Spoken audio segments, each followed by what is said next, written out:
The year was 1979, and all the world was caught up in disco and Star Wars. But in Louisville, something was happening. A young entrepreneur named Ben had a vision to be the best record store in all of the city. Fast forward to 2023, and Better Days Records is still going strong. Still, after all these years, owned by the same guy. We have had some trips and falls along the way, but so does life, and Better Days is here to stay. With two awesome locations at 921 Barrett Avenue and at 2600 West Broadway, Better Days are surely in your future.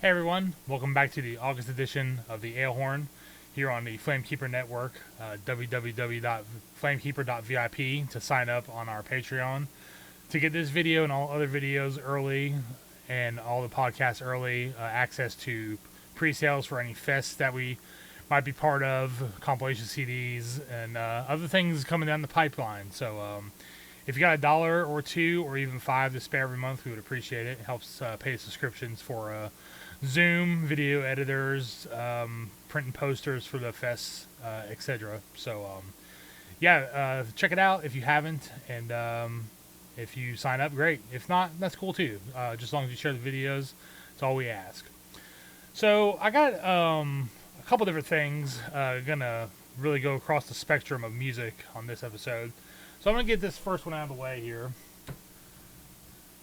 This is a poster that I bought at the Mercenary Press show here in Asheville back in, I want to say, May.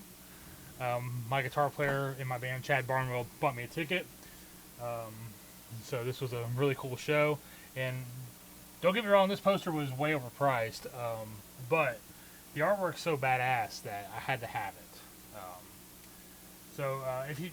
This tour is currently on leg 2 or 3 now, so if it's coming to your city, I suggest you go. Lorna Shore is like a deathcore band. If that's not your thing, get there late, because I think Mastodon and Gojira alternate headline slots. So still a really good time, even if you miss the opening band, if it's not your cup of tea. If it is, by all means, show up early and get all 3 bands in one night. But if you're not into the deathcore stuff, like I am not personally, it's okay to get there a little bit late, because the main attraction is Mastodon and Gojira. Alright, so moving on to the, I would say, main event of this episode. Me and my wife are big fans of this guy, Laid Back Country Picker. We have seen him twice this year. I've had some stuff on a previous episode of his I got from the first show. But he came back in a bigger venue and a bigger tour, and we picked up some stuff, so I'm here to show this off. If you like authentic, true country music, not this processed BS with guys who don't write their own songs and, auto-tune to death and, rap and snap and all that stuff, this dude is definitely your guy right here. Him and his wife, Honey, just go out. They tour on a Crown Vic or a Lincoln or something like that, and they just go out and play their songs that they write. So here is the tour shirt that we picked up. My wife says it's just hers, but we were supposed to share it. I think he has some of these left on his website if you're interested. And here's the dates on the back. Obviously, the actual date was near the bottom of the list. But, this tour is now concluded. And I think it was actually done back in July. But I'm just now getting around to recording this episode. Also, a little more consolidation. Here is the poster with the t-shirt artwork and the tour dates on the back. As you can see, Asheville was June 13th, I do believe.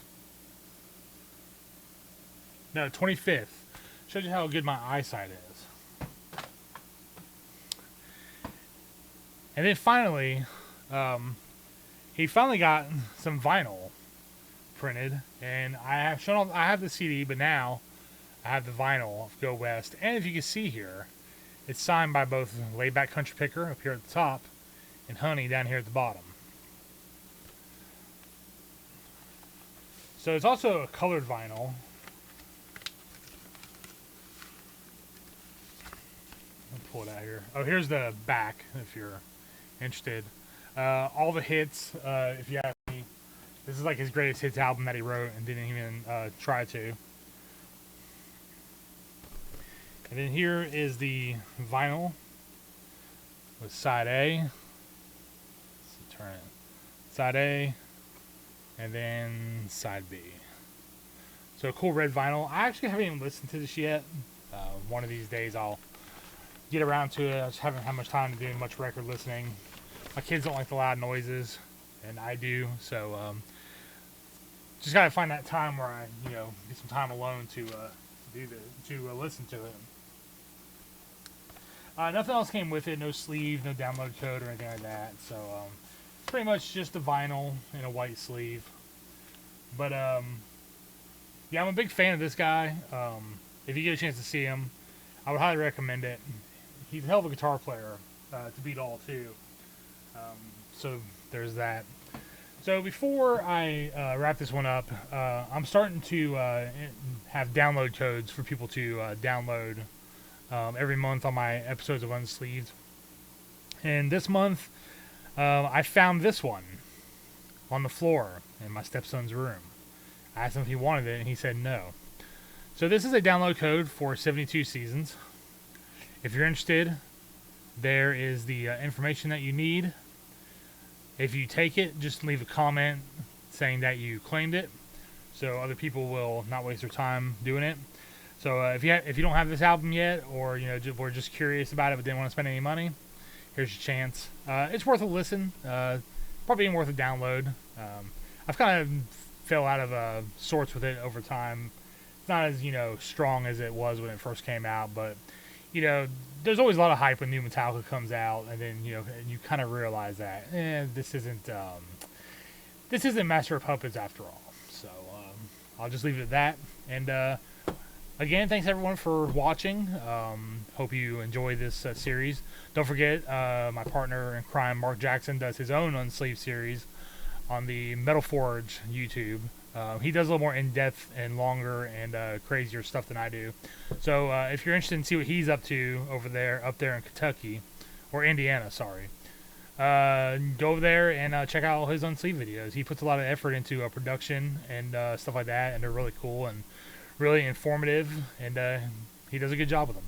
So, all right, everyone. Until next time, stay metal. See you later.